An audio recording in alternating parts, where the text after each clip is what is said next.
If you pan it down here, you see it's about 3 o'clock in the morning, and there's not a car or a person in sight.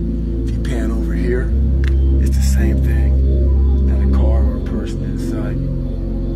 People want to know where I find my strength at, where I get my strength. I get it from a lot of places, but right now, this morning, I'm getting it from, there's not a motherfucker that's up. There's not a car, there's not a person. Everybody's in their bed, sleep, dreading that it's a Monday, hate it's a Monday, and I'm loving it. I'm loving it. Where everybody's getting weaker, I'm getting stronger. It's not about the running, the swimming, the push-ups, the sit-ups. It's about what those things do for your mentality. You don't get better on the daggone couch. You get better by coming out here and getting the fuck after it every daggone day. Stay hard. It was 90s. What it's all about. Yeah. I don't care how good you are in anything. You don't have discipline. You ain't nobody. Right. You're nothing without discipline. Because you give up under the slightest struggle without discipline. 100%. Who fought in these wars? You have no idea how big of a deal this is to me. I was not always this strong guy you see.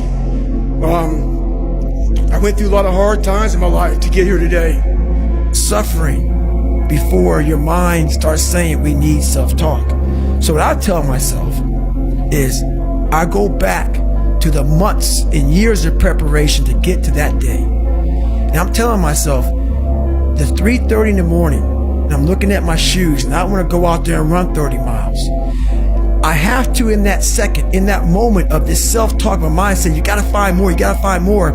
I once again calm down, go back into my mind, in my cookie jar, I call it, and I have to reflect back on the shit I did to get here. And that becomes my self-talk. Self-talk does not work unless it is real. Most of us lie to ourselves in the self-talk. It doesn't work. It has to be real. It has to be something that you've done to make it really work. Be the guy who embraces the ugly, the miserable. Be the guy who embraces hard work, the grind. Don't be afraid of being hurt. Don't be afraid of sacrificing some blood. Every morning, every day of our lives, we have choices to make.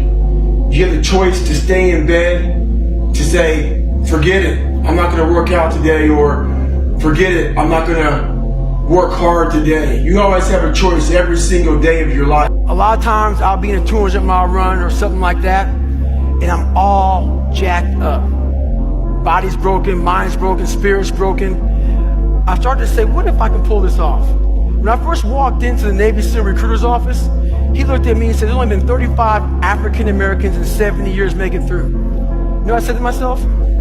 What if I can be the 36th? It's the what if I can pull off a fucking miracle. What if I can become someone that no one thinks I can be? And just me talking about that, I have the hair going up on my arms because it makes me just like, what if? There's nothing you're gonna say, there's nothing you're gonna fucking do that's gonna outweigh anything I've already said to myself. That guy sucks, he's ugly, he's fat, he's full of shit. I've already said that, you know? So The fear is never reaching your potential. That's it. That always falling short, always quitting before you're done, always procrastinating, always not doing the right thing. And then one day you're an old man. Yep. And you look back and go, God, I could have been great. Yep. I could have been great.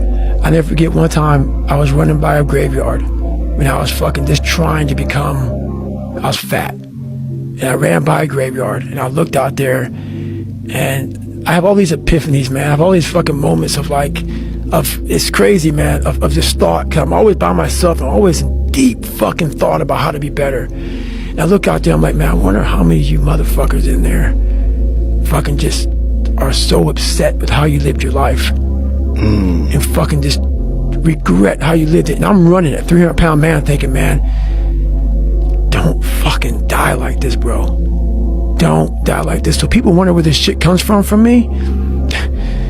It comes from such deep thought of trying to see what this is all about. What is this life all about? What am I all about? Why am I here? You know, I had to find purpose.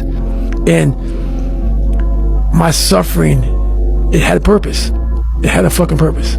There's also a section of men who just feel alone, like myself, who felt like they have to hold things in, and that they shouldn't share their emotions, that they don't lean on people and that they should just carry stuff in and they need to be X, Y, and Z to be like good enough.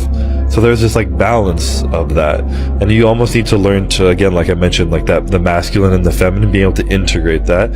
I feel like a real man is confident and comfortable enough to embrace the feminine energy he has in him. If he's emotional, let it out, but also have that masculine side of it, be like, I'm going to be emotional right now, but I'm still going to go and fuck shit up right now, you know? I'm still going to take charge of what I want with my life. I'm going to work fucking hard and be disciplined, but I'm going to accept that sometimes I'm going to break down, and it's going to be, I'm not saying that women break down, but there's more emotion over there, and allow it to feel it and to ask for help and to lean on people and be able to balance those two, and that like yin and yang. I think that's what's missing personally. Right? Like you can be going as fast as possible in the wrong direction, and it actually takes you further away from the destination. This is something that a lot of people, I call it the manopause, which is mid-20s toward late 20s. A lot of guys, it seems like you had yours earlier, realize that a lot of the values that they hold, a lot of the things that previously they took a sense of self-worth from, that the world told them that they should value, they don't make them feel fulfilled anymore. And they go, oh fuck, like I got toward the top of this mountain and I realized that it was the wrong mountain that I climbed, and actually I was supposed to be on that one over there. And it's difficult because in order to get to that one, you need to go back down this one that you've already climbed. You need to dispense with the stuff that you've got rid of. This is why I think introversion is such a cheat code, because like I feel like you're less at the mercy of other people's desires. Because even like for me, I noticed that if the more frequently and the more for a sustained period of time I'm involved in certain just patterns of behavior, oftentimes socially or just what I do in general, you just become locked in those patterns and it becomes more difficult. You have more of like a narrow perspective. So, you know, the brain's malleable, it just gets programmed in that way and you're just kind of operating that way.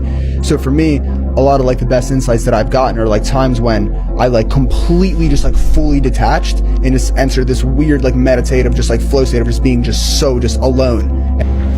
What I've learned is that most of the sabotage in your life is self-induced.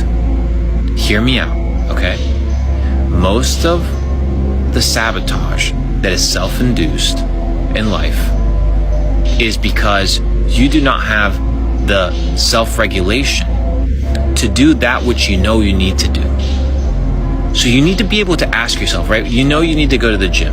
You know you need to start this business. You know you need to read this book, but you don't do it. Why? Why don't you do it? Not, oh, I didn't do it today. No, why didn't you do it? Why did you cave to the nonsensical bullshit and the perspective that you're above the grind, you're above the work, you're above the consistency? Because these are the things that are holding you back. We understand that consistency compounds. I've said this once and I'll say it again. But why is it that you know what to do, but you don't do it? Don't just say, oh, because I'm lazy. No, that's not good enough. Right? No, it's not that you're lazy. Something else is wrong. You need to be able to identify these things. And once you identify these things, you're able to tackle them effectively. It's because I fought for it. Because no one gave it to me. Because it was just me alone in the gym, me alone in the mirror, me alone in my head. No one did it for me. I worked for it, and I'm never going to let someone else take that from me. It's because... Like, what bothers you about yourself?